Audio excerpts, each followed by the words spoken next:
Well, it is great to be here, and we are concluding this conference with another Rockstar panel, and it is also the largest panel, which means we have the most to fit in the amount of time here, so I'll keep my remarks brief.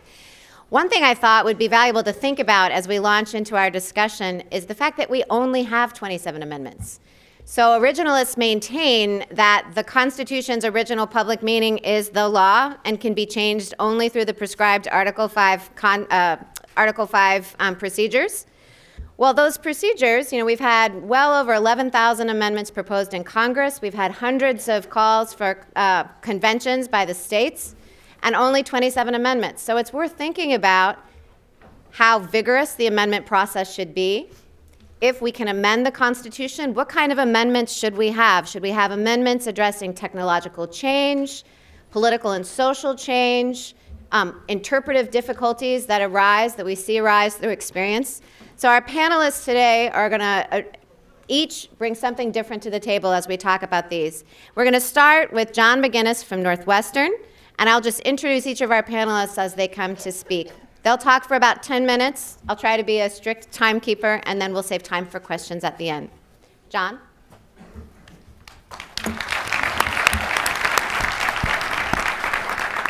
Thanks very much. I'm delighted to be here. And I think it's fitting that I'm going to speak first on the panel about constitutional amendments because my subject is Article 5, the amendment process itself. The capacity of the people to change their fundamental laws surely qualifies as a first principle of constitutionalism. And I'm going to make 3 points. First, constitutional amendments are the best way of updating our Constitution. The consensus they require is likely to create better improvements than judicial updating that comes from non-originalist approaches to interpreting the Constitution. Second, unfortunately, updating by the Supreme Court has directly interfered with Article 5 because it incentivizes people to work through the courts rather than through the amendment process. We thus actually need originalism to make the process work as well as it can. And finally, I'm going to propose one constitutional amendment, not surprisingly, to the amendment process itself to make it function better as a constraint on the power of Congress. As Mike Rappaport and I talk about in greater detail in our book, Originalism and the Good Constitution, the striking feature of the amendment process is its strong requirement of supermajoritarian consensus to change our fundamental law. Article 5 requires either 2/3 of Congress or 2/3 of the state to propose an amendment, and then get 3/4 of the states through conventions or legislatures to ratify an amendment.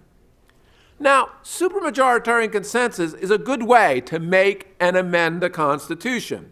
I think we can see the virtues of supermajoritarian rules for Constitution amendments and Constitution making by contrasting it with majority rule.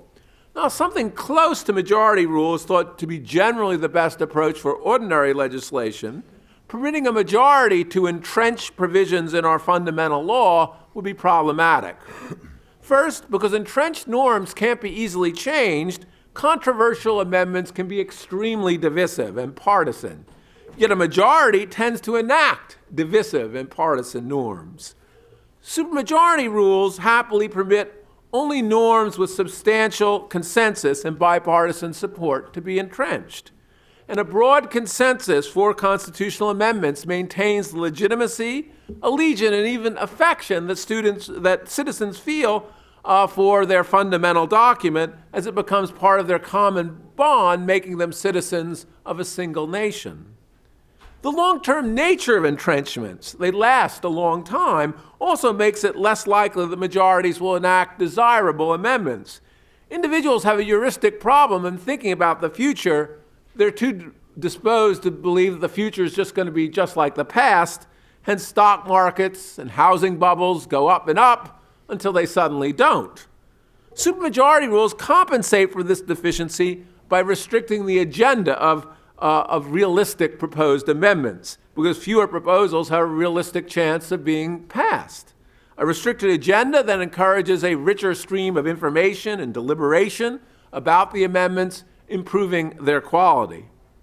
Finally, a strict supermajority rule for amendments also raises the quality of entrenchments by helping to create a veil of ignorance. Because amendments can't be easily repealed, they have to go through the same Article 5 process to be repealed. Citizens and legislatures can't be certain how they're going to affect themselves later in life or their children. Hence, they're more likely to consult the long-term public interest than their short-term personal interest to determine whether they'll support a provision. Now, I think it's also very helpful, this discussion of the virtues of the constitutional amendment process, to compare that continental consensus that is at its heart of Article 5, because it shows what's wrong with theories of judicial interpretation that permit more discretion for judges to update the Constitution to keep up with the times. First, only a very small number of justices generate norms through their decision. But constitutional lawmaking, the amendment process, requires the broader participation of many across the country. Second, the Supreme Court is drawn from a very narrow class of society. The narrowness begins right here with the fact that they are all elite lawyers who live in Washington, D.C., perhaps the most artificial city in the world, a classic one-company town. But today, that narrowness is even more extreme. All the justices have graduated from one of two schools, Harvard or Yale. Now, as for geographic diversity, I can see that so long as Justice Scalia was alive, they did at least hail from 4 of the 5 boroughs of New York City. Finally, constitutional lawmaking is supermajoritarian, while the Supreme Court can rule 5-4. All these several reasons suggest that doctrines fabricated by Supreme Court justices are not likely to improve our constitutions as amendments would. And yet another problem with judicial updating is that it interferes with the amendment process itself. During the period when originalism was the dominant mode of interpretation, hugely important amendments were passed. We've already talked about the 13th, 14th, and the 15th. The 16th Amendment permitted the income tax. The 17th Amendment permitted the direct election of senators. The 19th gave women the right to vote. And many of these amendments, it's important to note, were passed by people who might have been thought to have vested interests against the amendment. State legislatures in the 17th Amendment gave up their power to choose senators. Men diluted the power of their vote by extending the franchise to women.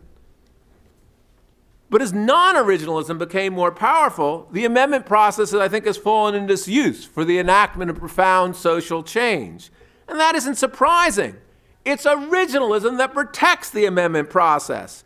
If judges can change the Constitution, most people will put their energy into trying to get the right judge appointed and creating a culture where it is thought proper for judges not to be constrained by the original meaning of the Constitution. Of course, that's not a hypothetical culture. At least until recently, it was our culture. Thus, originalism and the amendment process are mutually supportive.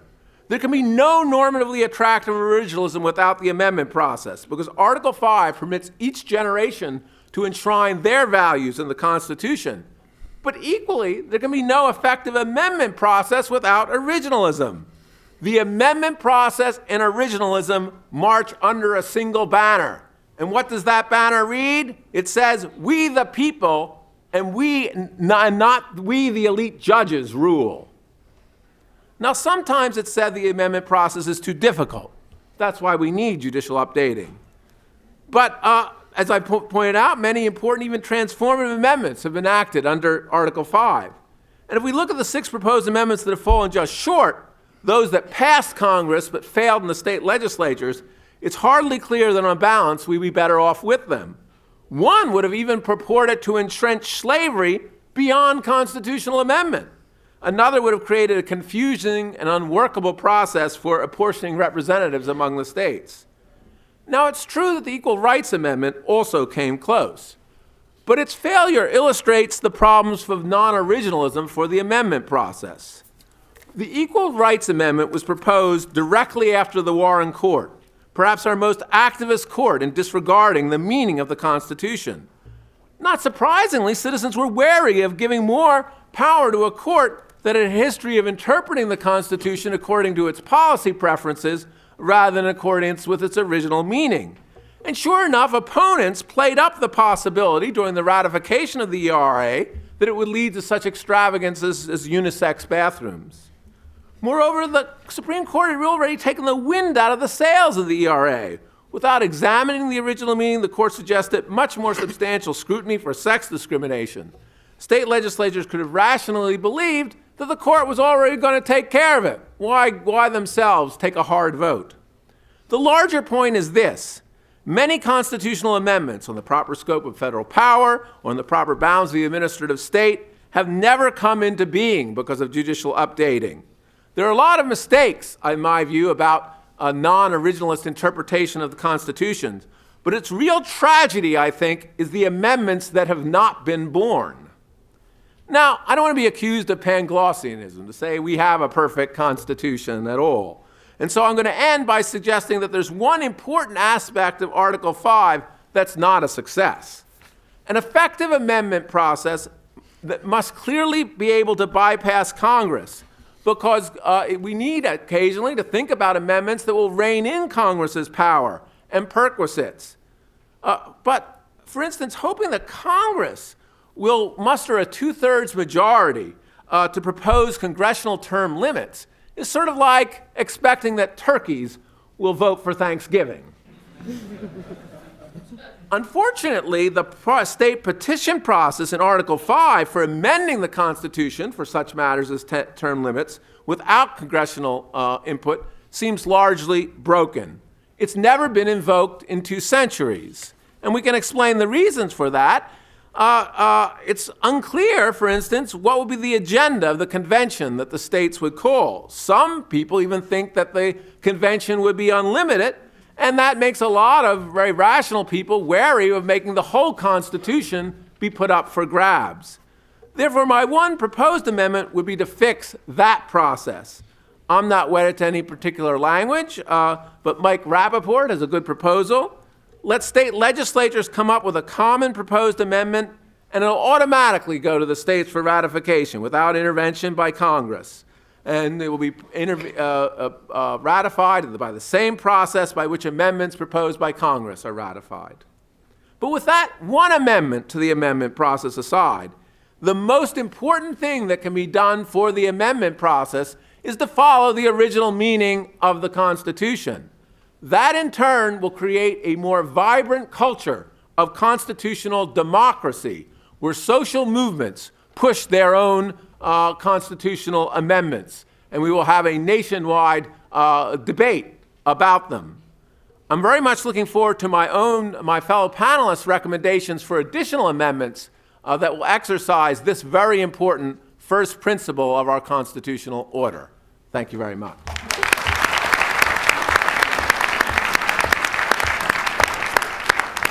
Thank you very much, John. So as John suggested, we're now going to shift from the broader concept of how to amend the Constitution in Article 5 into more specific proposals. And we're going to start with Laura Donohue from Georgetown.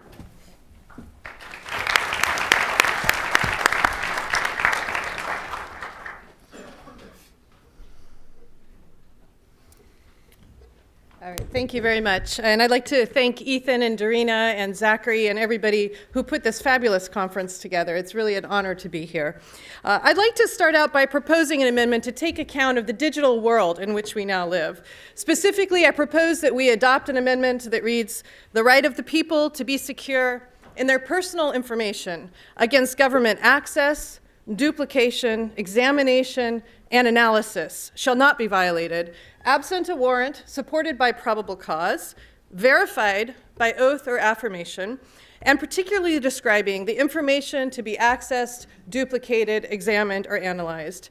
In addition, any data accessed, duplicated, examined, or analyzed for foreign intelligence purposes shall not be used for unrelated criminal or civil matters."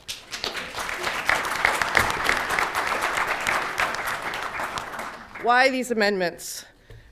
Well, the world no longer works the way it worked at the founding, and certainly Fourth Amendment doctrine no longer reflects how the world works. Digital information is ubiquitous. We cannot go about our daily lives without generating a footprint of nearly everything we do.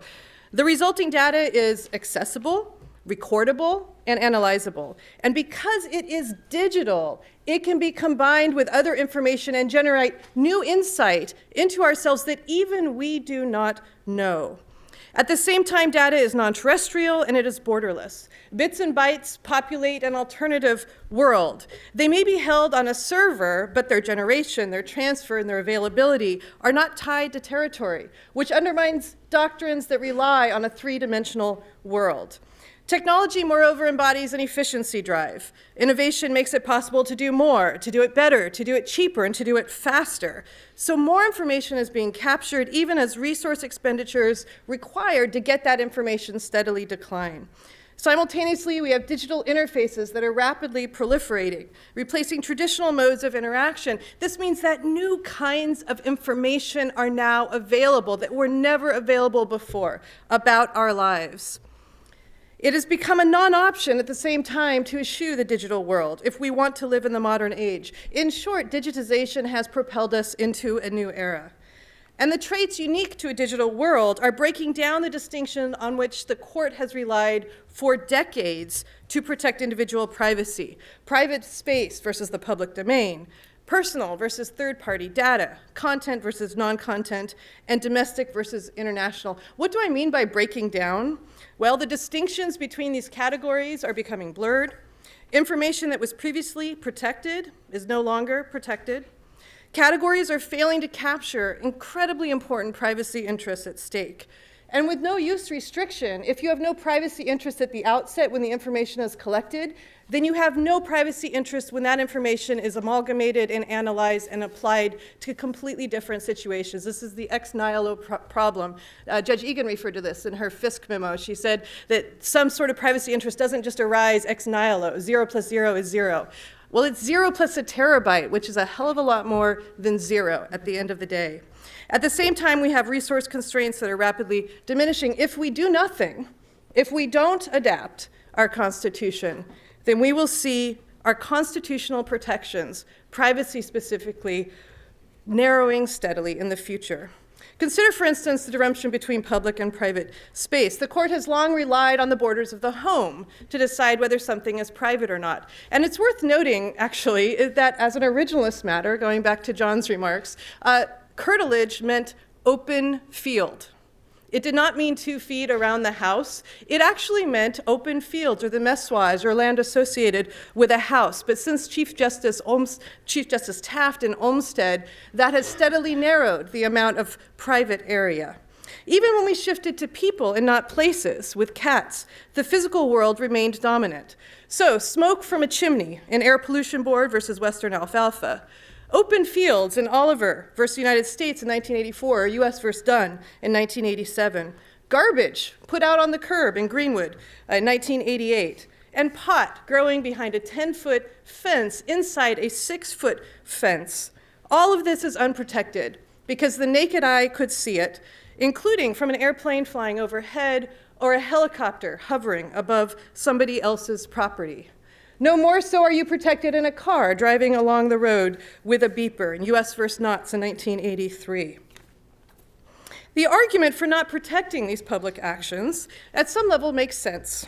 When you leave your home, what you say and do can be seen and heard by other people. So why would we force police officers to close their eyes or cover their ears and not to observe what anybody else could observe? It doesn't make sense for us to impose special rules on law enforcement. The problem is, the average citizen could not follow us around 24 hours a day. If they did, that would be downright creepy. In fact, I would get a restraining order against anybody doing that. So why do we let the government do it? And yet the proliferation of technologies out there that do exactly this, and in which the court recognizes zero privacy interest, continue to erode our privacy. Wi-Fi and Bluetooth signals can be collected. Global positioning systems and car vessel monitoring systems operated, and radio frequency identification chips tracked. GPS gives location and your accuracy within centimeters of where you are located. That includes not just showing where you sleep, on which floor of the house and in which bedroom, but who is sleeping next to you in the bed by their telephone. Automated license plate readers record the time, the date, the location of cars, while network data reveals where mobile devices travel day and night. international mobile subscriber information, IMSI catchers, pinpoint devices, internet protocol databases, record users' locations. Financial transactions and credit cards place us in a particular place at a particular time, while cameras enhanced with remote biometric identification technologies can be mounted on vehicles, poles, buildings, unmanned aerial systems, creating the potential for 24-hour-a-day monitoring, 7 days a week, ad infinitum. Apparently, we have no privacy interest in the types of information generated by these tracking technologies about our personal lives. Just as we ostensibly have no privacy interest in where we go, we have no additional privacy interest in the analysis, the recording and analysis of that information. This comes from, this state of play really evolved from the informant line of cases. Now, the digitization of this information in particular means that it can be recorded and combined with biographic information subjected to algorithmic analyses and penetrate further into our lives. Even when the data is derived from the public sphere, the government's use of it can impact free speech, the right to assemble, the right to religious freedom, to say nothing of our personal privacy. Technology also erodes other Fourth Amendment distinctions. A series of cases from the 1970s established the contours of what would be considered reasonable based on who holds the information. So data held by the individual generating it is provided a higher level of protection than that held by third parties. But technology has created an enormous imbalance. Digital dependence, that's the degree to which we rely on information in our daily lives, has radically changed the world in which we live. School, work, social interactions, hobbies, and other pursuits are now defined by how society, they now define the nature of how society functions. That has two implications. First, new kinds of information are being generated and are available about us. And second, our reliance on third parties has meant that much more of our personal information is now more vulnerable to government collection. Another Fourth Amendment distinction, content versus non-content, that's the type of information under consideration. What's happening now is new forms of content are unprotected, even as traditional content is less protected, and what we might consider non-content traditionally is now generating a huge amount of content about us. The Supreme Court has never said, and the circuits are divided, as to whether email, which carries the same information as in a traditional letter, is actually protected. For years, envelope information has been unprotected, and yet if we were to go onto a website and Google, as I did here, Molotov cocktail, what comes up in the URL but Molotov cocktail? The same is true when we're within a site. So if I go on Amazon.com and Google how to build a nuclear weapon, up in the URL comes how to build a nuclear weapon. Now, the Supreme Court would have us believe there is no privacy interest in what I am reading. I disagree. Even metadata, it's a particular kind of envelope information. It can reveal much about an individual. Here, for instance, a professor at Carnegie Mellon mapped the revolution looking at the prominent social groups at the time.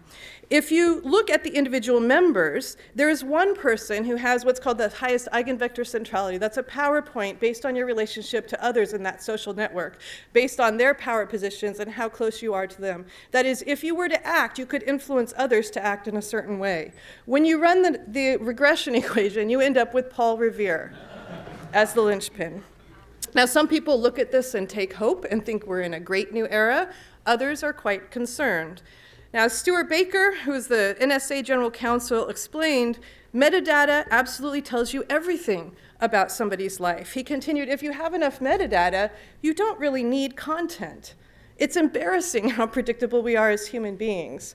General Hayden, who was the former director of the NSA and former director of the of the CIA, put the point even more directly. He was speaking of signature strikes using predator drones. We kill people based on metadata. This is incredibly powerful information, not just about what people have done and are doing, but what they are likely to do.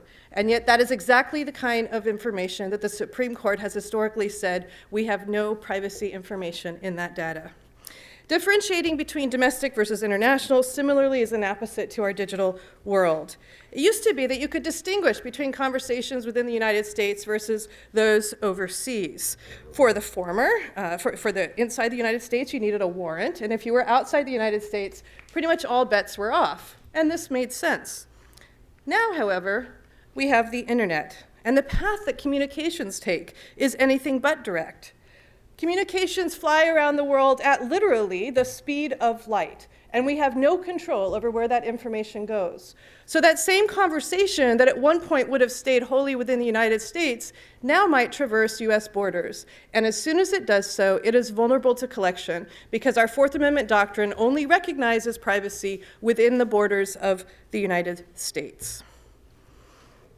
The problem becomes even more exacerbated if you think about cloud computing or the use of Dropbox or Google Docs. Is all of this information fair game, so to speak, just because it's held on a server in Singapore instead of San Francisco? The problem has nothing to do with the interests that are implicated and everything to do with how technology works. Now, those four key dichotomies are breaking down: private versus public space, personal versus third-party data, content versus non-content, and domestic versus international. The first proposed amendment addresses the gap created by digitization. It acknowledges the failure of third-party doctrine to acknowledge the deeper privacy interests that are entailed in the digitization of our lives.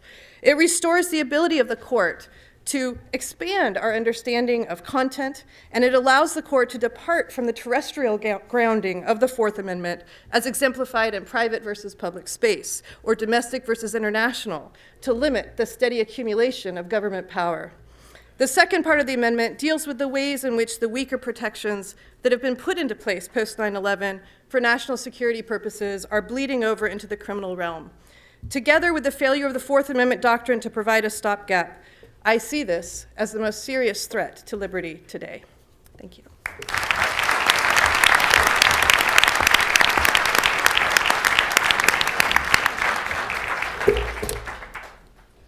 Please get out of the computer so we don't have any metadata saved. Thank you very much, Laura. We're now going to have Robin Fretwell Wilson from Illinois talk to us about the possibility of using amendments to address political and social issues.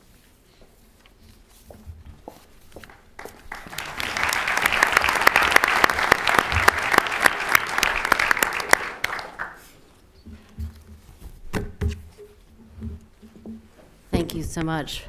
The whole time you were talking, all I can think is how much of my technology can I rid myself of? So this scares the bejesus out of me. Oh my gosh. Okay, so I want to talk to some extent about dispatches from the culture wars. In the last 2 years, I've been working with state lawmakers to find new models for sharing the public square.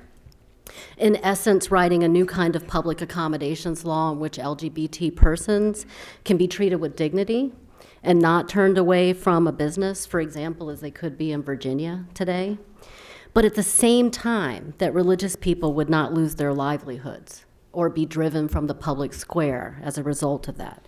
In other words, these lawmakers, stakeholders, myself and others, are working on win-win solutions instead of the older I win, you lose approach. So I'm going to put voice to two intuitions that are commonly shared with me in state houses. But to do that, and let me stop and say, by the way, state houses are, in my view, where the action is at. Because state legislatures get stuff done. They actually are nimble, they're flexible, they're responsive to stakeholders, they think outside of the box, and they still feel compelled to actually act and fulfill their duty as lawmakers. So obviously I'm very high on state lawmakers. Okay, so to set the stage for this, I just want to spend a second on where we are with the state of play. In this map, you can see that every bumpy place has a sexual orientation or gender identity SOGI non-discrimination law in public accommodations. Every single one of those laws was written before marriage equality came on the scene. So they could not have been written with Jack Phillips, the religious baker or the photographer or the dressmaker in mind. In other words, lawmakers were not in a position to think about the religious sanctity of marriage for people who might be asked to fulfill particular orders. And so these states basically follow what I call a purity model, meaning that they make no allowance in the law for people of faith once a business is defined as regulated. Now, counterposed against all of the bumpy states are the free exercise protections across the country that test substantial burdens on faith. So in the white areas, the salmon areas, the red parts of this map, there's either heightened scrutiny of burdens on religion under state constitutions, under state religious freedom restoration acts, or under both in the white parts of the map. Now pay attention to the gray parts of the map. Some of them are bumpy. In other words, they have SOGIs. But some of them, and they have SOGIs but no generalized protection for religious belief in a RFRA or the state constitution. Some have no SOGIs and no generalized protection for religious practice. In other words, it's sort of like it even. Now, finally, there are the states that are just outlined in blue, which are harder to see. These are states that voluntarily embrace marriage equality. Ironically, in places like New York, there are more protections around faith and questions of marriage than there are in Alabama, because there were specific laws written with specific protections around marriage, the most classic example of which would be, the tax exemption of a church would not be at risk if they declined to host a same-sex wedding ceremony on their grounds, right, in the space around the church as opposed to the sanctuary. Or if, for example, persons in a state wanted to do religious counseling, think the Baptist marriage retreat, and open it only to people in marriages that the Baptists would recognize. They can do that all day long in the states that legislated to marriage equality, but not in those that did not. Now, I should pause and say that our federal public accommodations law, Title II, does not ban discrimination on the basis of sex. And so that means there is no move federally to extend that ban on sex discrimination to include sexual orientation or gender identity, which in effect would rest the question of how you divide that public square so that both parties can coexist. It wrests it away from Congress or state legislators if you can make that move. Cannot do it in Title II, which means that we're going to have to agree on how to share the public square. Now, two ideas emerged from my conversations with state lawmakers and stakeholders. First, many people ask me, how the heck is it that we're even having this conversation? Because the First Amendment protects free exercise. And the words, in their view, LGBT don't appear anywhere, so this seems like an obvious, religion wins over other rights. And so they believe that people of faith should be able to carry their faith convictions into the public square, and it's just obvious. And that, of course, takes us back to Employment Division versus Smith. It was wonderful yesterday to hear so many people, sort of waxing poetic about Justice Scalia. This is one of the decisions where some people don't wax so poetic, in the sense that it authorized burdens on religious practices even when those burdens result from generally applicable laws and are not just trying to target religion. Now, as you know, Justice Scalia cautioned that the kind of heightened scrutiny that we see on the map in the white places or under RFRAs, that would allow religious people to become a law unto themselves. Now, Scalia was very careful in Smith to also say that lawmakers who cared deeply about religious belief, they can show special solicitude for that belief in statute, just as we do with free speech. It's protected in the Constitution, protected in statute. And that invitation, of course, gave us the Federal Religious Freedom Restoration Act. It gave us many state local-like laws, although that recently has stopped. We'll talk about that in a second, because of the hard work of people like Doug Laycock, my co-author, Michael McConnell, I don't know if Michael's here, and lots of other people, Rick Garnett and others. So this brings me to one possible amendment. Perhaps you would say that we should return to a pre-Smith standard of heightened scrutiny on religious belief or practice, which we might shorthand, I think, as stop kicking religious people around, or stop putting religious people to the test of complying with the law and complying with faith. But it's harder done than said. Politically, probably a non-starter, because RFRA has become, in effect, a blank check as a way to move yourself out of or push back on executive power in the administrative state. Worse, it has recently become seen as a license to discriminate. helped along in part by religious people who, in the state RFRA fights, said that they needed RFRA to, quote, stave off gay rights. That was in the Washington Post. And that was the beginning of the end of RFRA, in effect, when it comes to gay rights. Now, I think religious people actually misunderstand what RFRA would have done in the gay rights context in particular. In other words, they wanted the law to do something that it couldn't have done in any event.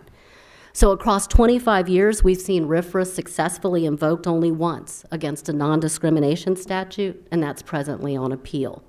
And think about why. Once a legislature passes a non-discrimination statute, it's very high probability that the court is going to find a compelling justification for the law.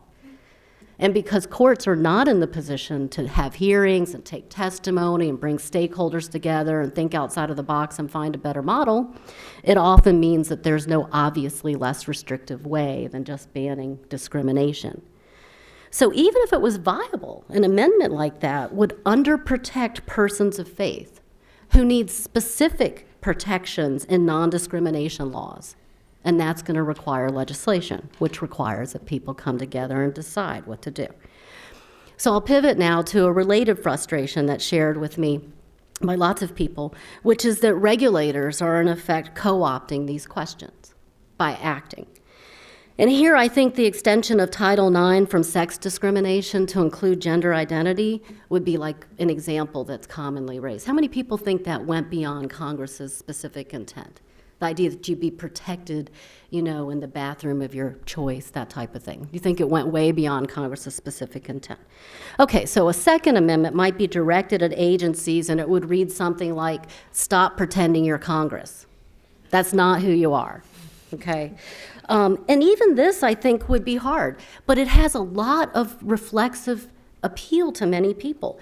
Even in the trans case and the guidance in schools under the Department of Education, that came in guidances. It wasn't even adopted after notice and opportunity for comment, which of course made social conservatives hopping mad, created a ton of pressure on trying to do anything constructive in this space. Now, I think we do personally need to make accommodations for trans people in public accommodations, and there's a longer argument about that. But whether you agree with me on the policy question, the problem here is when we try to do all the work in this space sub rosa. And when we try to do so much by regulation, civil rights in effect becomes like a game of Pong. David Hyman said to me a number of years ago when the Obama administration was furiously passing regulations on all sorts of things, he said both sides can play at that plate. And we're seeing that now. The Trump administration is tearing back a lot of those guidances and regulations root and vine. And again, whatever you think of the policy, you had it, you didn't have it. And what that leaves ordinary people feeling is this incredible lawlessness, that they were told that they were given a right during the Obama administration, and now it's being undone, even though what they were given did not have the staying power of legislation that is mutually arrived at. Not that legislation is never undone, but it does have more staying power. So when an administration delivers up wins for one side by regulation and guidance, it ultimately lets Congress off the hook, which, as Professor McConnell said earlier today, is then allowed to escape its responsibilities. And as John just said, in effect, they get to dodge the political costs, because they can just say, well, it was done. It also has implications for the states, because even if Congress can't decide, if there's this regulatory overlay coming out of the agencies, states feel like they can't act and fill in that space with creative ideas. So they're strangled in their ability to regulate to these questions. So what we need is a kind of rule of self-restraint. I don't know how you operationalize that as an amendment, but a rule of self-restraint by the agencies. Sort of puts me in mind of the Obama foreign policy maxim, which went something like, don't do stupid shit, right? And this would be something like, stop making up stuff, right? Stop pretending to be Congress. Stop taking license to do things when others haven't acted.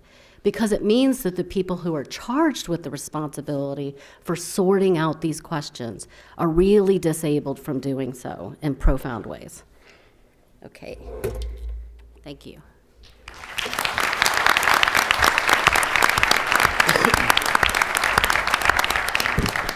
Thank you, Robin. Now we're going to have Jamal Greene from Columbia talk to us about an amendment that would protect rights more generally.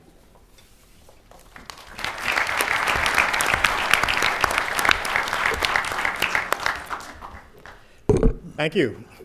Before I begin, I think it's appropriate that I take some issue with Professor McGinnis's slanderous suggestion that all of the justices of the Supreme Court graduated from one of two elite Northeast Ivy League schools. Kennedy went to Stanford. It's three.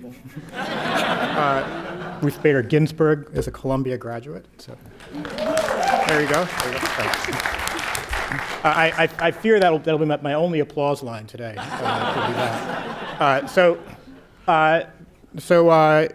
You've got the text here of the proposed amendment. This is an amendment that is about how judges think about rights. And those of you who are either Canadian or have some expertise in comparative constitutional law will recognize that this language mimics Section 1 of the Canadian Charter of Rights and Freedoms. I'm not wed to that particular language, but I am wed to the idea that it's appropriate for judges to think about constitutional rights, I should say judges in a mature, rights-respecting society, to think about constitutional rights while at the same time thinking about limitations on rights. So this kind of limitations clause would establish reasonableness as the test of a limitation on a constitutional right, and it would establish demonstrable justification as the measure of the rigor of the inquiry. And the hope, at least from my perspective, is that the amendment would focus the Supreme Court's attention, not just the Supreme Court, but other courts as well, attention in rights conflicts, more on facts and less on interpretation, more on standards and less on rules, and more on governmental justification and less on governmental authority. So what do I mean by all that? Well, rights are not absolute. We all know that. The Supreme Court certainly understands that as well as anyone does. Even the strictest test available under constitutional law, strict scrutiny, allows the government still to prevail if it shows compelling state interest and narrow tailoring. Still, I want to suggest that the court is accustomed to thinking about rights as exemptions from regulation and is accustomed to thinking about limits on rights as exceptions, as sort of break glass in case of emergency. Sort of, if we can't fully vindicate, if there's some emergency, then we can intrude upon the right in some way, rather than thinking about limitations as inherent within the scope of a right. This orientation, which is a kind of categorical approach, right, that says either you have a right and that right is presumptively absolute, or you don't have a right and you have nothing, leads to a doctrinal patchwork, where the law that applies to a particular rights claim, whether under the First Amendment, the Due Process Clause, the Equal Protection Clause, or some other provision, and even within all of those clauses, the right depends intimately, the limitation we apply depends intimately on the particular right at issue. So we don't have a kind of trans-substantive across different doctrinal areas way of thinking about limitations on rights, and this actually ends up being the bane of constitutional law students everywhere, where they have to learn a specific doctrinal test, right, for each individual right. Moreover, and I think this is important, rights adjudication in these sort of categorical terms in which the Supreme Court tends to approach it leads to obfuscation and confusion, right? So the court fudges, right? It pretends that it's applying strict scrutiny in affirmative action cases, even when it has instincts that go away from strict scrutiny. Or it ignores the framework. So Obergefell versus Hodges, there's no framework because Justice Kennedy and the majority of the court had a view about how the case could come out, and so the framework just disappears because they can't or don't want to accommodate their decision to the existing framework. So the established frameworks are abandoned to achieve desired outcomes without nominally changing the underlying test. The court is afraid that it can't control a test for LGBT rights, for example, that applies heightened scrutiny to those rights. It feels like it can't cabin the results of that kind of doctrine.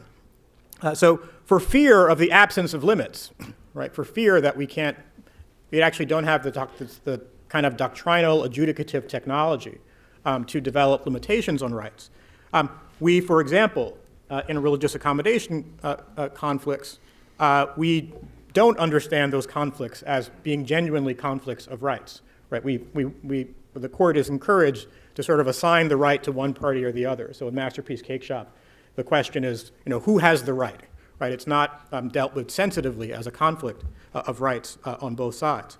Likewise, with abortion rights, we do not think of, the courts do not think of abortion rights as cases involving rights on both sides of the conflict. In fact, in Roe versus Wade, Justice Blackmun explicitly disclaims the idea that abortion conflicts involve conflicts of rights. Fetuses are not constitutional persons, according to Roe versus Wade, and so it's just a governmental interest on one side of the constitutional equation. Likewise, affirmative action cases, we do not understand those to be conflicts of rights. We understand them as, well, we have to assign the right to one party or the other. We can't deal with conflicts. We don't have a technology for doing so. For fear of absence of limits, the court refuses to entertain disparate impact claims, for example, even though we have disparate impact regimes in Title VII, for example, and other statutes. The Voting Rights Act, for example.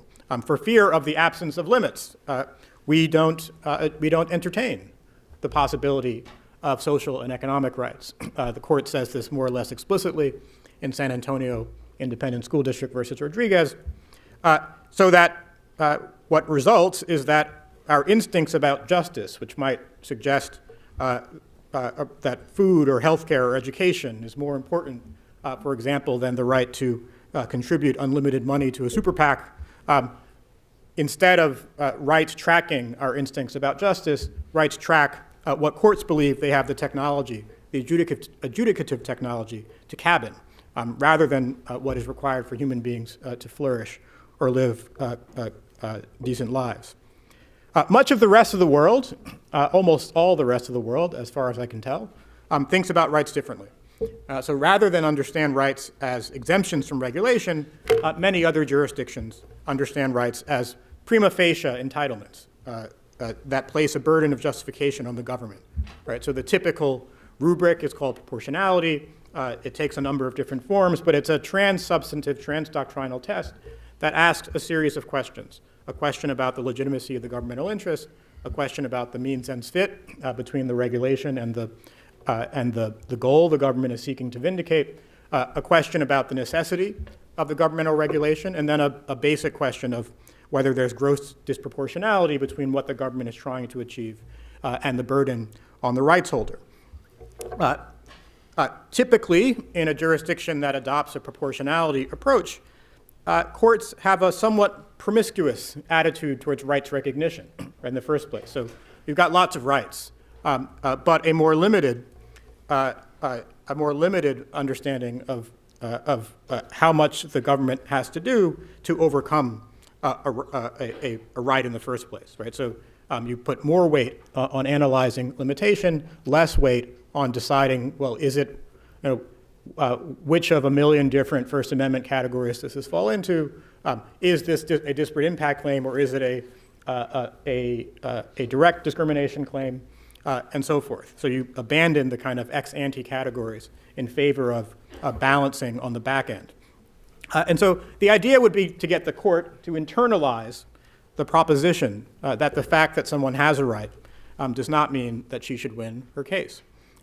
Internalizing that idea, really internalizing that idea, would discourage the court from rejecting rights wholesale for fear of their downstream kind of retail consequences, as it has done, for example, with disparate impact liability, with positive rights, with fetal rights. Internalizing that idea would also, I think, encourage the court to take more seriously the dignity of legislation in recognition of the fact that the right to self-governance is also a right of constitutional dimension that plays out through the legislative process.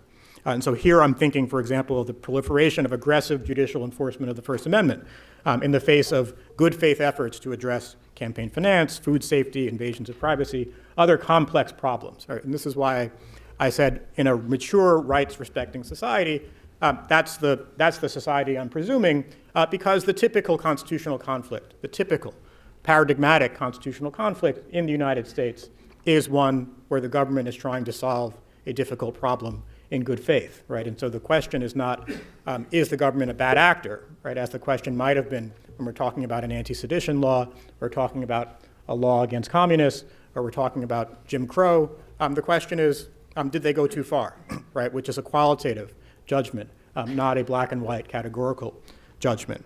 Now, an audience of American law students will have many objections to this kind of proposal. Let me mention three just briefly for now, to get a few thoughts out of your heads. First, would proportionality have compelled a different result in a case like Brown versus Board of Education? I don't think it would, but even if it would, I think, as I mentioned, the fact that we're not living in a Jim Crow age is and should be relevant to our understanding of the scope of judicial review, right? So that if we actually think the government is pervasively acting in bad faith, that supports a different kind of rights regime than when that's not our assumption about the government. Second potential objection, maybe proportionality is going to be inconsistent with the rejection of Lochnerism, right? So maybe you get the same result in Lochner under a proportionality regime. I don't think that's necessarily the case, but again, even if it is, I'm not moved by that. Lochner is a good example, in fact, of the problem that I'm trying to diagnose. A right to contract is a perfectly plausible constitutional right, both as a matter of individual liberty and as a matter of original understanding of the 14th Amendment. It's perfectly plausible. To me, the problem with Lochner is insufficient respect for the legislative prerogative, right? So one can do both recognition of rights and respecting the government's choices to try to solve a complex problem if you have a more qualitative inquiry. Final point, proportionality will cause chaos in a decentralized system with an apex court, the Supreme Court, that has to give guidance to a number of lower courts. The good thing about rules-based jurisprudence is that everyone sort of knows what the rules are, and it makes it easier for lower courts to follow the guidance of the Supreme Court. I think that this objection is non-facetious. I think it's a legitimate objection, but I think it requires a longer response than I have time for here. Suffice it to say, it's a real but I think overstated concern. Canada, which is the source of this language, also has a decentralized system in which the Supreme Court has to give guidance to lower courts, and they get along just fine, right? And with many of the similar kinds of problems that arise in U.S. rights conflicts. So I'll end it there.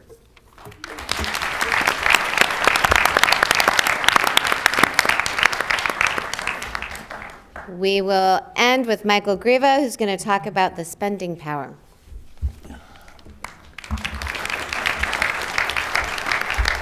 If I ever get this darn thing to work, I will talk about it. Hang on. Is that it? I didn't take mine now. Exit? Help me. Yeah. Drop it and then hold down. Laura is just wrong. You can live without technology. I'm a good example. Thank you. That's my only slide because I can't handle them. I think this explains itself, but the Federalist Society is buying me dinner, and so I have to hum a few bars. I think constitutional amendments should sort of have a certain structure, satisfy certain functions. I mentioned a few of them. So first, I think amendments should be structurally compatible with the Constitution. That means, A, you ought to treat the existing hardwired structure, bicameralism, separation of powers, all of that for granted as a given. You should think of constitutional amendments as establishing decision rules and not distribution rules. And to the extent possible, they should be politically neutral in the sense that leaving as much substantive political decision, prominently including decisions about the size of government, to the operation of ordinary politics. Second, as John McGinnis mentioned, I think amendments should have a certain veil of ignorance quality, a long-term character. I'll skip that part. Third, I think amendments should fix a problem that cannot be fixed through the political process by ordinary political means. And finally, I think amendments should be named after somebody named Jim. So this is James Buchanan, not the president, the economist, and it's James Buckley as in senator and Judge Buckley. They have rolled out these respective proposals, albeit not in the form of amendments.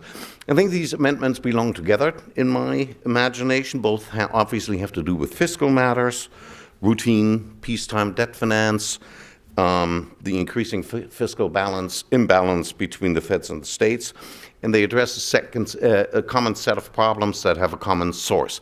So if you go back to 1960, none of this would have made the remotest sense, right? From the founding to that time, American fiscal policy rested on a very firm consensus.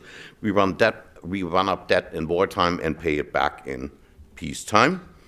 And the idea of debt financing consumption had never occurred to anybody. Likewise, federal transfers to states were very, very limited and overwhelmingly dedicated to infrastructure investments like highways, not to consumption. You fast forward from there, 1960, only 5 years. It's a different world. The Great Society programs brought us routine debt finance and massive consumption-based transfer programs, Medicaid, education, all the rest of it. Decade later, those programs began to bite fiscally. 1974 is, if you look at the numbers, when the things went totally off the rails. Another decade later, under President Reagan, these twin commitments had become effectively irreversible. And now, yet another 3 decades later, they're completely irreversible. Right, so the national debt is now on its way to 100% of GDP. That's just the public debt. It's much, much higher if you include unfunded obligations, as you ought to. Federal funding now approaches a third of state budgets. Some states are much higher than that, and we are one downturn away from outright state insolvencies. Now, if you think that, hey, the national debt is not a problem, I mean, we can always pay the Chinese in pesos or something, right? Or we can treat the United States like a real estate business and drum it through bankruptcy. Fine, be my guest. And if you think sort of, the fiscal imbalances are also not a big whoop, because we can, fiscal federalism works just fine in Brazil or Argentina, and we can always treat Illinois the way we treat Puerto Rico. Fine, be my guest.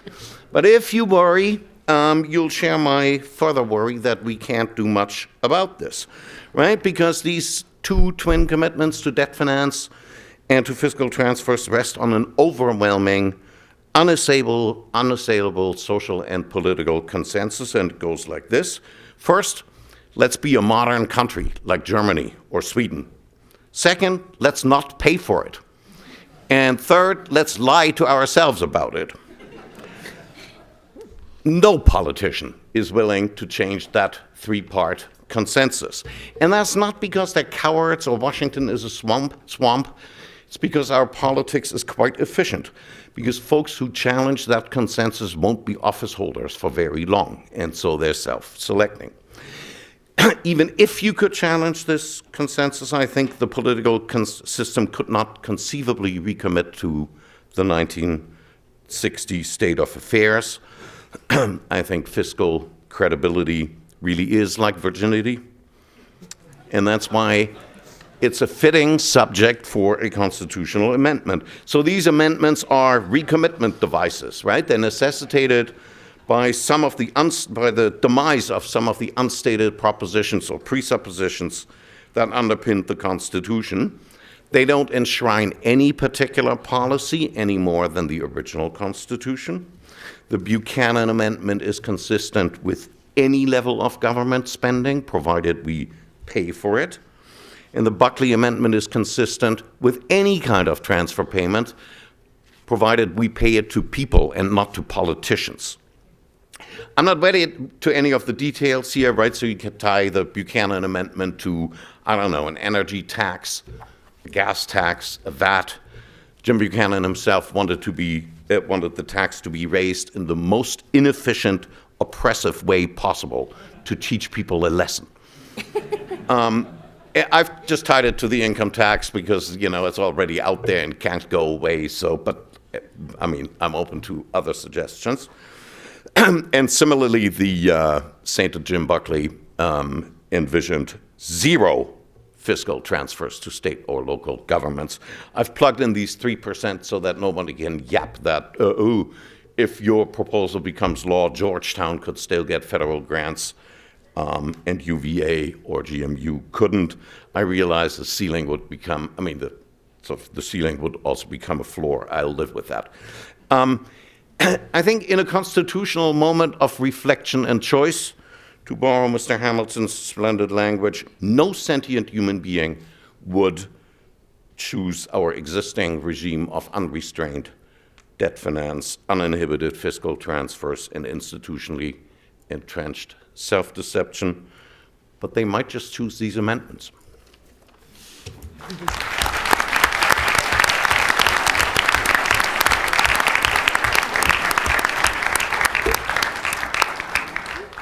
There is a lot to talk about here, and we have about 25 minutes. So if you all have questions, please come up to the mics. Hi, my name is William Daring. I'm a 2L at Northern Kentucky's Chase Law, and I had a question for Ms. Donohue. So in the Carpenter case, I know that the Supreme Court really wrestled with the idea of drawing a hard line. In that case, how do you think, in your opinion, they will rule, and how will that affect the proposal of an amendment such as the one you gave as an example? Right, thanks very much. Yeah, Carpenter, we're all watching very closely. So if you look back at Jones in 2012, this was a case in which, here in Washington, D.C., there was a suspected drug dealer, and they went to law enforcement, asked for a warrant to put a beeper on the alleged drug dealer's wife's car, and the warrant was for 10 days. On the 11th day up in Maryland, they attached the beeper to the car and followed it for 28 days.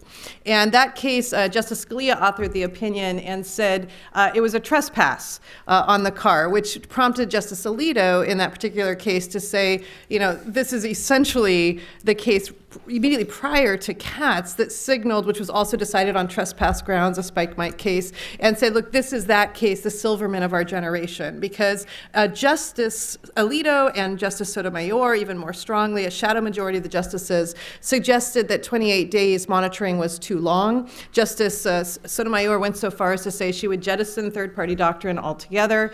And so the court started to handle some of the elements that it might consider in putting a limit on the length of surveillance, the intrusiveness of the surveillance, the number of Americans impacted by this kind of surveillance. Those were the elements that came up. Similarly, in Riley, in Florida versus Riley, this was the case where, initially a search, incident to arrest, if you, a cigarette packet, you could search and see if there was something in somebody's pocket or on their arm when you're searching them, incident to arrest, to make sure there wasn't a weapon. Well, the cell phone case, the question was, could they search a cell phone? And the court came out and said no, that the cell phone contains a lot of information on it. You can't just search a cell phone incident to arrest. So those two cases, we start to see these elements coming out, that the court is beginning to recognize, well, there are a lot of privacy interests implicated by this lengthy surveillance and by the type of surveillance that hits many Americans. Now, how far they're going to go in Carpenter, we'll have to see. This is a really open question, and many of us are kind of waiting to see if this is going to be the Katz of our generation. But with that said, Katz promised a lot and delivered almost nothing. This shift to a reasonable expectation of privacy, both objective and subjectively reasonable. In fact, they doubled down on the informant doctrine. They doubled down on public versus private space. They doubled down on content versus non-content, which goes back to ex parte Jackson, these old letters cases. So we'll see if they're actually able to step up and acknowledge the generation that we're in and the digital world in which we live, or whether the amendment is inadequate for this, in which case, going back to John's remarks, the response is to have a constitutional amendment to make it clear that the privacies of life that the founders would have protected are still protected in a digital age. Thank you. Yes. Oh, okay, let's go. My name is Christian Roberts, and I'm a 2L from Columbia, so where Justice Ginsburg is from. And my question is for Professor McGinnis. I thought it was an interesting proposal, and I recall an interview where Scalia was asked the same thing. And his proposed amendment was also to change the amending process. However, his concern seemed to be more the ability of a super minority of the population to shoot down an amendment. I believe he said something like a bare majority in a few states, approximately 3% of the American population can shoot down a constitutional amendment. He said it should be hard, but not that hard. And I was curious if your proposal would also include potentially a reduction in the amount of. Well, I think it's a great question. The proposal I gave really addresses something I think is clearly broken, which is the state petition process. The question of the degree of supermajoritarian consensus is a very difficult one. I certainly agree that you wouldn't want the amendment process to be any harder than it is. So, and I think it would be on balance a useful amendment to move in that way, to move and perhaps have one way of describing it might be still to require 3/4 of the states, but measured by population. And that, I think, would make it a little more difficult for just a few states to hold out. So I think I would favor that. Nevertheless, I think it's important to understand that even in the way to understand where it should be is to look at the amendments that came closest. And there were a lot of very problematic amendments that came close. And so I still think the greatest problem, the greatest reason that we had a disappearance of the amendments is the idea that the judges could create constitutional law, which created tremendously different incentives. Remember, there were, I believe, 48 states or around 48 states when we had these transformative amendments, the 17th Amendment, the 16th Amendment, amendments that may have actually led ultimately to the need for the amendments that Michael is suggesting. So I'm less certain of that. But I think I would support a slight amendment to the actual amendment process. In fact, I was going to include that, but I ran out of time. Thank you. My name is Matthew Erickson. I'm a 2L at Northwestern. And Professor Greene, this question is for you. Your test seems, I have two questions, seems similar to a type of rational basis review. So I suppose the threshold question is that how you understand your own test? And assuming that it is, one of your objections to the current regime is that there's fudging on what counts as strict scrutiny depending on the justification. But rational basis review or justification based on policy itself has been, to use that same term, fudged. We see the difference between a case like Williams versus Lee Optical, which is an extremely low rational basis review, compared to Reed versus Reed, where they, in other cases, employing rational basis with T. So how would you respond to that counter argument that a rational basis or justification type regime would be subject to the same type of fudging that we have in our current system? Thank you. So I'd say a couple of things in response to a very sound question. One is that constitutional review is hard, and there is no perfect technology for judicial review. It will always be the case that judges engage in some kind of fudging. I think the best that we can ask of judges is to make sure that they're asking the right kinds of questions, and so and focusing on exactly the kinds of questions that are important. Am I describing rational basis review? Not as understood in the United States, no. So I don't mean Williamson versus Lee Optical style rational basis review. The Canadian language, and again, I'm not wed to the particular language of Section 1 of the Charter of Rights and Freedoms, but it does support a proportionality regime. In Canadian law, the proportionality regime asks a series of questions. One is a question about legitimate governmental interests, so that does look like rational basis review. But then there are a series of other questions, one involving means and fit, one involving necessity, right? So is it necessary to infringe on rights in the way in which the government has done so? That intermediate step, and so in that sense it looks more like an intermediate scrutiny regime, but it's one that's transsubstantive and doesn't depend on the individual right. And then there's proportionality as such. So it It is a stronger form of review than rational basis review. It is a less strong form of review than strict scrutiny as typically practiced. The reason why I suggest that it would be less subject to, it doesn't eliminate subterfuge and pretext and so forth, but would be closer to what you're looking for is that the court is not encouraged to decide in advance of the facts which category do you place the judgment in the category of state should win, or should you place the judgment in the category of state should lose? The judge is encouraged to focus on the facts rather than say, well, this is social and economic legislation, and so government must win, or this is a particular kind of discrimination, so government must lose. So it's a more transparent regime.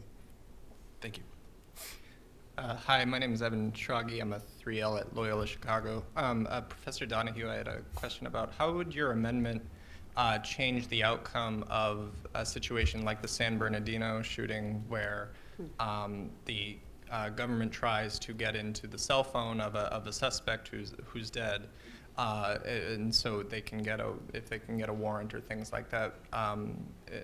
Apple, basically outright refuses to do it, but with your amendment, it basically sounds like that would force Apple to comply with the government's request. So how would that, if at all, change these policies of private companies that they won't mess with their security requirements and things like that? Yeah, thank you for your question. So in that case, that was an All Writs Act that at one point was threatened, but in any event, they managed to get a way to break the code and win around it when the company had refused. Under the amendment, they could get a warrant and actually obtain that information if they had probable cause to believe that a crime had been, was being, or was about to be committed. What the amendment would change, particularly the second part, is if we take Section 702, for example, which is under the FISA Amendments Act of 2008, it allows the government to target individuals overseas and to collect the information on U.S. soil for foreign intelligence purpose. There is no prior wrongdoing suspected. There is no oath that's given. There is no evidence of criminal activity that's required. Simply all international communications, one end is believed to be foreign, can be picked up under Section 702. Right now, the government takes that information, puts it into a common database, queries it for totally unrelated criminal purposes, which really amounts to an end run around the Fourth Amendment. So the FBI queries it so regularly it doesn't even keep track. The Privacy and Civil Liberties Oversight Board talked about this, reported on it. The Foreign Intelligence Surveillance Court, in a brief written by one of my co-amici, Amy Jeffress, she had said she raised question about the constitutionality of this. The court, one judge allowed this to continue. This amendment would catch those situations and say, look, if the government holds the information and you suspect somebody of wrongdoing, you need to get a warrant. Go to a court and show evidence of some level of criminality supported by probable cause. And right now, their perspective is, well, if we collect it for foreign intelligence purposes, we can use it for any purpose and combine it with any other information we might have. So the amendment will catch those, the second part of the amendment would catch those circumstances. And the first part will catch the kind of circumstance where if you think we have no privacy interest in collecting where you go and what you do, then we can collect it for nearly a decade, and we'll call it Section 215. We'll collect all of your telephony metadata, where you go, all of your trunk identifier information, put it into a database, combine it with all publicly available information, and build a social network. That cannot be done without probable cause of some level of criminality. Thank you. David Wagner, for many years on the faculty of Regent University Law School, Virginia Beach, and always a proud alumnus of Antonin Scalia Law School, although in my time it went by its older name. My question is for Professor Greene, and I understand that Professor Greene, that you are not, as you said many times, not wedded to the particular language, and that question may be unfair because it does go to the particular language, but here it is anyway. The language includes the word democratic, and it includes it in a fairly important position as part of the proposed standard of review.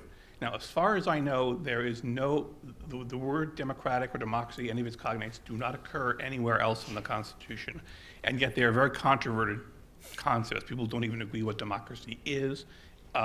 Everyone is acting in its interest, but in the midst of radical disagreements about what it even is. And I'd just like Professor Greene or anybody else on the panel to consider the ramifications of including such an inherently controverted term in a constitutional amendment text itself. Sure. So I'll start by fighting the hypothetical and saying, yes, I'm not particularly wed to the language, though I don't think there's anything about the word democratic that is invites any more controversy than there already is in the Constitution. One of the things that the use of the word democratic, what's reasonably justified in a democratic society, is to emphasize, as what I referred to in my opening remarks, as the dignity of legislation, right? Which is to say that there are certain democratic objectives that a society is allowed to pursue. Societies are allowed to try to solve complex problems through a democratic process, and that's something that is of constitutional dimension, right? So if it's the case that someone has an individual right, of course that's also of constitutional dimension. But the paradigm conflict is one between, when we're talking about good faith, trying to solve democratic problems, you're not talking about legislative corruption necessarily. You're not talking about some kind of Jim Crow regime or something of that sort. That a court's job is to treat both the legislation and the right with sensitivity. That's very difficult to do in using the categorical regime that we have. Thank you all for coming. My name is Lauren Renaud, and I'm a 2L here at Georgetown. My question is for Professor Donohue. So absent the adoption of your amendment, what entity is best positioned to secure the rights that you submit are under attack? As was mentioned, Carpenter presents the court an opportunity to rethink part of this, but is this an area better left for Congress to step up, or the states, or what entity? Great, thanks, Lauren. I think you might actually have an idea of what the answer might be to that. This is a general warrant, I think, in many ways, what we're seeing that's flowing from the courts, that the Foreign Intelligence Surveillance Court, at least with regard to Section 215 and 702, and the FBI under criminal law with regard to 702. We are seeing increasingly the use of general warrants as a way to get information. This was forbidden from the beginning, and being true to John's presentation, I think we can approach this through general warrants. A general warrant is a document which is issued by the executive branch or by a court. It doesn't specifically name the target or the location. It doesn't name a crime. There is no oath or affirmation. It's not being sought to stop criminal activity that has occurred, or about to occur that they know about at that time. And what we're seeing is that the executive branch is increasingly using instruments like this and using metadata and using all sorts of other information, locational information, and these gaps in Fourth Amendment doctrine as a way to collect information, broad information, and to look for evidence of criminal activity.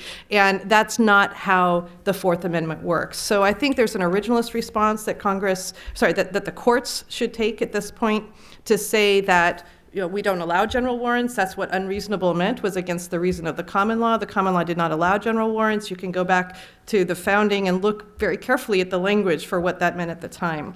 Now, does that mean there's no role for Congress? Absolutely not. ECPA is decades old, the Electronic Communication Privacy Act. It is full of holes. The Stored Communication Act is full of holes. They don't take account of social media. They don't take account of new technologies. And so Congress absolutely has a role to play to update protections for American citizens as well. I don't think a single approach is going to be sufficient. And in order to clearly address digital information, it may be important to actually put a constitutional amendment into place that recognizes that we live in a different world now, and that world has all sorts of questions and issues and complexities that did not exist at the founding, at least with regard to communication.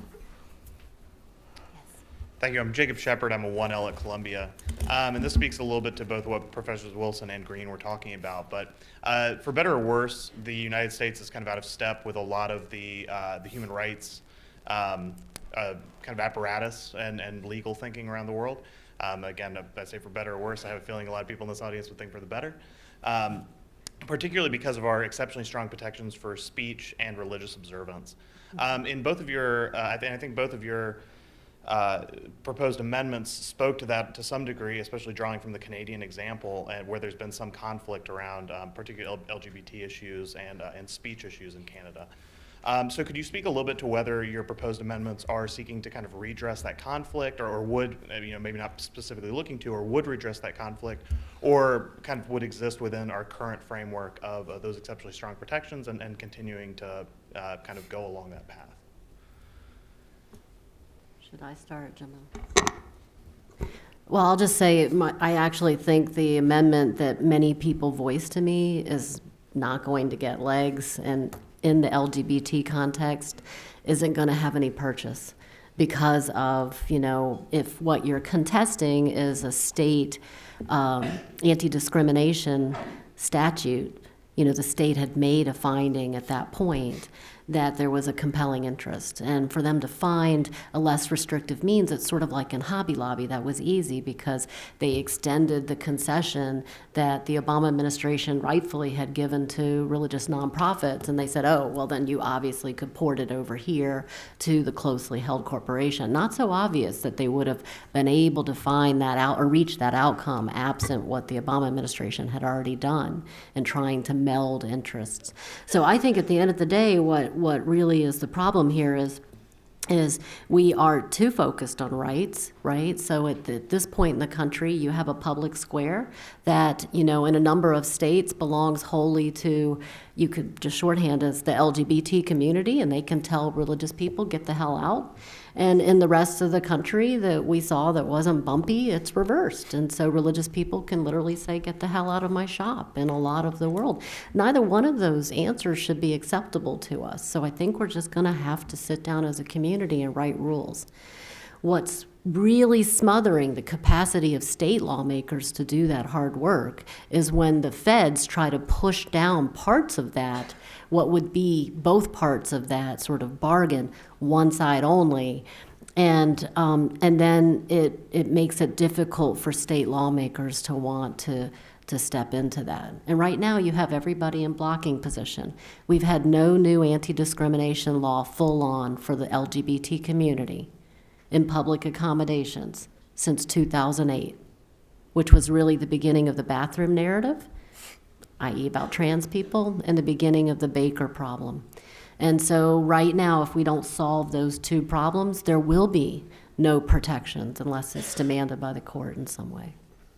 And I'll just very quickly respond to this question about weakening rights of religious rights and speech rights. I think I would contest the premise that the U.S. Constitution strongly protects religious rights under current doctrine. So I think part of the problem with Employment Division versus Smith is that Justice Scalia and the majority of the court viewed the problem as a binary problem, as opposed to one that could be the problem of religious accommodation as one that should be solved on a case-by-case basis based on the particular burdens and based on the particular legislation. And so understanding Smith as something closer to Sheppard versus Werner or something closer to a modern RFRA regime, I think would be an improvement in American constitutional law.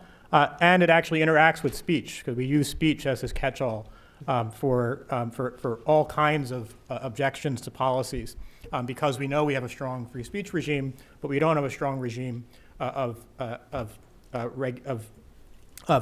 economic rights or social rights or other kinds of rights, right? And so First Amendment ends up being the space where you play out fights about ordinary regulation. I would prefer that we think more seriously about a licensing regime infringing on someone's economic rights, right, as being an actual bona fide constitutional claim where you actually have to do some work and look at the legislation rather than treating it as a free speech claim.